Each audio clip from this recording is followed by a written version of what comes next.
बिस्मिल्लाहिर्रहमानिर्रहीम। कहते हैं कि पिछले ज़माने में एक बादशाह ना अपने मुल्क के इंतज़ाम व इंसराम की तरफ तवज्जो देता था और ना लश्करियों की दिलजोई और ख़बरगिरी करता था। चुनाचा नतीजा उसका ये था कि राया बददिल और सिपाही खस्ता हाल थे। ज़ाहिर है ऐसी बातें दुश्मनों से छुपी नहीं रहती। बादशाह के एक हरीफ ने इन हालात से फ़ायदा उठाना चाहा और उसके मुल्क पर हमला कर दिया। ये बादशाह अपनी फ़ौज आरास्ता करके मुकाबले पर आया। पहली ही झड़प में उसके सिपाहियों की बहुत बड़ी तादाद उसका साथ छोड़ गई। कितने ही सिपाही और अफसर दुश्मन से जा मिले।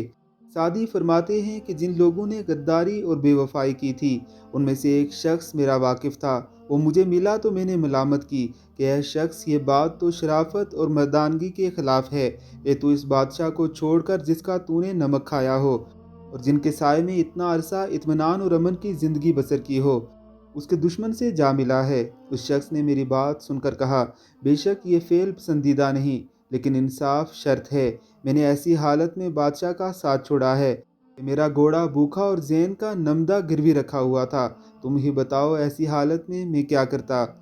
सादी रहमहुल्लाह ने इस हकायत में जहांदानी का ये सुनहरा उसूल बताया है कि मुल्क में अमन व अमान की फ़ज़ा पैदा करने और आज़ादी की हिफाजत के लिए ये बात ज़रूरी है कि अपने लश्करियों की माली हालत अच्छी रखी जाए। हुक्मरान अपने सिपाहियों को रुपए से ज़्यादा अजीज़ रखे।